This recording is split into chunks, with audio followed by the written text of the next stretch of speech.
Hrvatsko čudo. Relikvije Svetoga Šimuna nadnaravno su ostale u Hrvatskoj, u prekrasnom Zadru. Zadar svake godine 8. listopada otvara škrinju koju počiva Sveti Šimun. Znate li koji Sveti Šimun?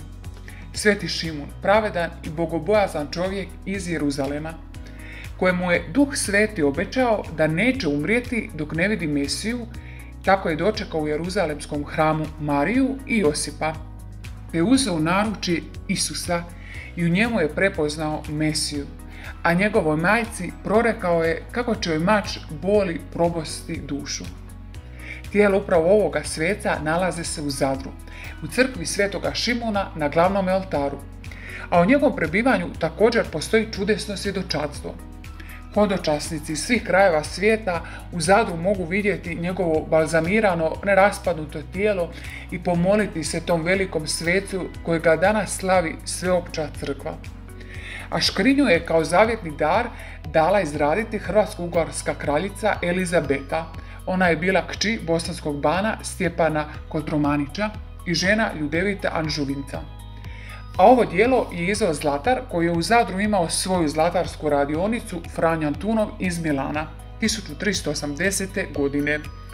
Ovo djelo je službeno proglašeno spomenikom kulture nulte kategorije, a najdragocjenije djelo srednjovjekovne zlatarske umjetnosti u Hrvatskoj.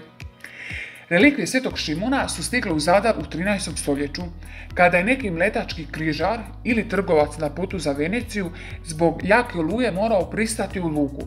Tu se sklonio i krio tajnu o Svetom Šimunu, govoreći svima kako je to njegov preminuli brat. Ali ubrzo se razbolio i njegova je tajna otkrivena, a Sveti Šimun ostao je do dan danas u Zadru. Stari Zadrani, kako kažu, sjećaju se Drugog svjetskog rata, kada su Talijani htjeli odnijeti relikvije sveca i prenijeti ga preko Jadrana. Još danas postoje živi svjedoci koji govore da se brodica čudom nije mogla otisnuti iz Zadra i da je tako tijelo sveca ostalo tamo kako je došlo, Božjom providnošćom baš u Zadar. Ovo je veliki dar za Hrvatsku, za naš narod i za Zadar. Isus je došao na zemlju i uzeo svu patnju umjesto nas. Platio je svu cijenu za našu krivnju, on nedužan. Još nam usto dao svu pravednost. Ako je on učinio to za nas, najmanje što mi možemo učiniti za njega je biti sretni i imati ga u svom fokusu tokom života. U Bibliji piše, ako želiš provesti vječnost u Božjem kraljevstvu, moraš biti ponovno rođen, a to znači da ti mora biti žao zbog grijeha koji si učinio i moraš biti voljan maknuti se od njih, otići u drugom smjeru od grijeha. I ako si spreman danas priznati da si grešnik, da želiš otići od toga, da želiš Isusa u svom životu i njegovo spasenje, ako želiš provesti ostatak svog života s njim i svu svoju vječnost s njim, ako mu želiš služiti i moliti za to, možeš izmoliti ovu kratku, ali jaku molitvu i predati sebe Bogu.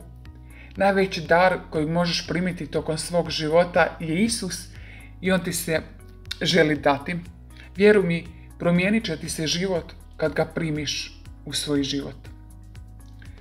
Oče, ja te volim i vjerujem da je Isus tvoj sin i da si ga poslao na zemlju da živi i umre za mene.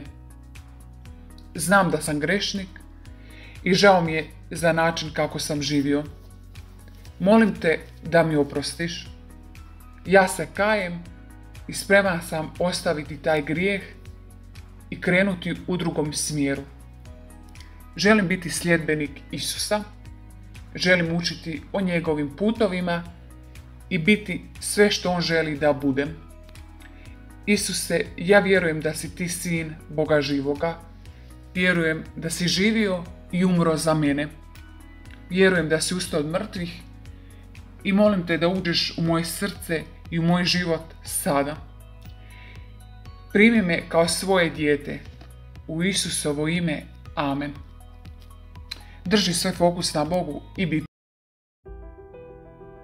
Ako vam se sviđaju epizode, molim vas da se pretplatite i kliknete zvonce. U potpunosti je besplatno. Na taj način nam pomažete širiti Isusovu slavu. Od srca hvala na svakom komentaru i svima vama koji ovo podijele dalje, jer na taj način nas YouTube prepoznaje i širi ove videe.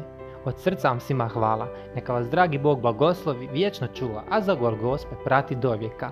Amen. It's not the hardest thing to do. How can I question you?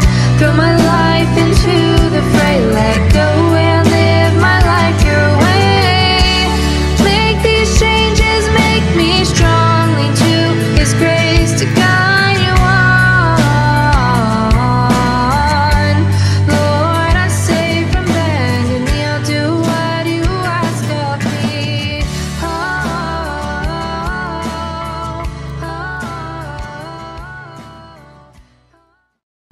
For I will keep my oath, even when it comes to hurt me.